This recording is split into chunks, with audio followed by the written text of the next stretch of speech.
Hey guys, what's up? It's Jonathan with One Big Impact. So welcome, and it is just a few days left. I think we have 5 or 6 days left till the end of the New Year, New You challenge. So this video is actually going to be based on how long should I stay in phase 1 induction of Atkins. So let's get started. Okay, so I'm making this video because I get this question a lot, and a lot of people ask me, hey, when should I get out of phase 1? Should I stay in it forever? Is this going to be something that I'm going to do all the time? My first answer to that is I have 5 things that I'm going to cover. First of all, that depends on your weight loss goals. If you have 100 pounds to lose, or if you have 10 pounds to lose, there's a lot of different type of stipulations that Atkins recommends. It's not me, I'm just passing on the information of what I've learned and what I may have turned around because, oh, and by the way, I'm censored. You see that? I can't say bad words, and this reminds me. No, so first of all, if you have 10 pounds to lose, you can do Atkins induction. It is much more easy to drop the weight fast. If you're wanting to go slower, which I don't know who does that, but some people do that, you might want to do like Atkins 40 versus Atkins 20 or something like that, and that's perfectly fine. Just know that you will slow your weight loss to a crawl because you're going to be incorporating more grains and different things like that, so definitely keep that in mind. But if you have like 50 or 100 pounds to lose, Atkins induction phase is going to be where you want to start, and you're going to stay there for quite a long time, and that's perfectly fine. It's perfectly healthy. I'm obviously not a doctor, don't quote me on that, but what I'm saying is I stayed in it for 9 months, never had any problems, continued to lose weight the whole time without any issues whatsoever. So number 2 is if you have that 100 pounds to lose and you get within 10 pounds of your goal weight, usually that's going to be when you do slow it to a crawl. So you're going to start reincorporating things like whole grains, fruits, cottage cheeses and different things like that. Now, just remember that, well, I'll talk about that in a second. You have to realize that I would not, if you're honing in on say you have 100 pounds to lose and you want to get to the level of 10 pounds to lose and you kind of want to just chip away at it slowly, the next phases of Atkins are going to help you understand how to reestablish your carbohydrate threshold so that you don't gain weight. It is a very slow process. Don't think it's going to happen in 5 minutes, and that is basically how it works. So a lot of people say, well, it's not safe to stay into a induction phase for a long period of time. I think it's hogwash. It's whatever works best for you, okay?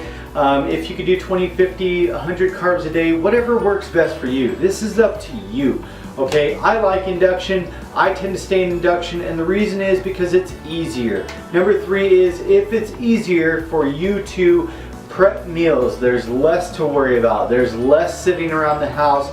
There's less temptation. You know, if I got a loaf of bread sitting in there, I'm not gonna just eat one freaking piece of bread, okay? If I got a can of fruit, it's harder for me to say no to fruit than it is to chicken. Do you know what I mean? Because you got that sugary taste or whatever. So for me, Atkins induction is really nice, but that definitely depends on you. A side note of that, I would say if you're going to do Atkins induction for an extended period of time, I would probably recommend doing like carb loads or carb back loads. And I'm not saying like ice creams and stuff like that.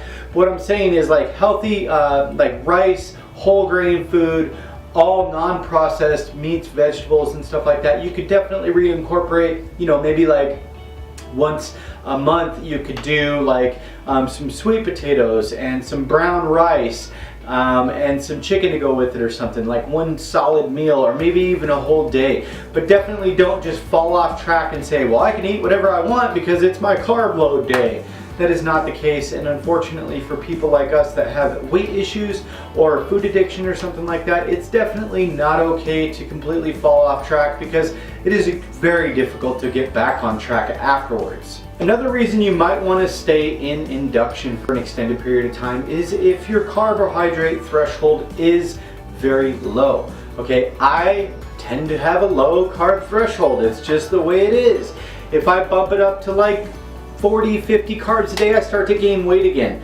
And I can use that in the ability to build muscle and stuff like that. But if I'm not muscle building, it just turns right into fat for me. Now you could be different, and that's why it works so great for me, and that's why I enjoy induction phase so much.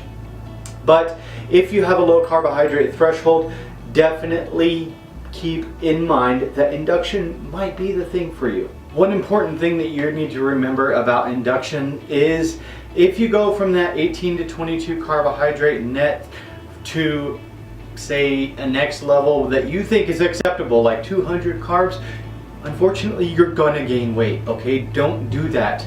You are finding a sweet spot, per se, which is the carbohydrate threshold, which makes you not gain weight, okay?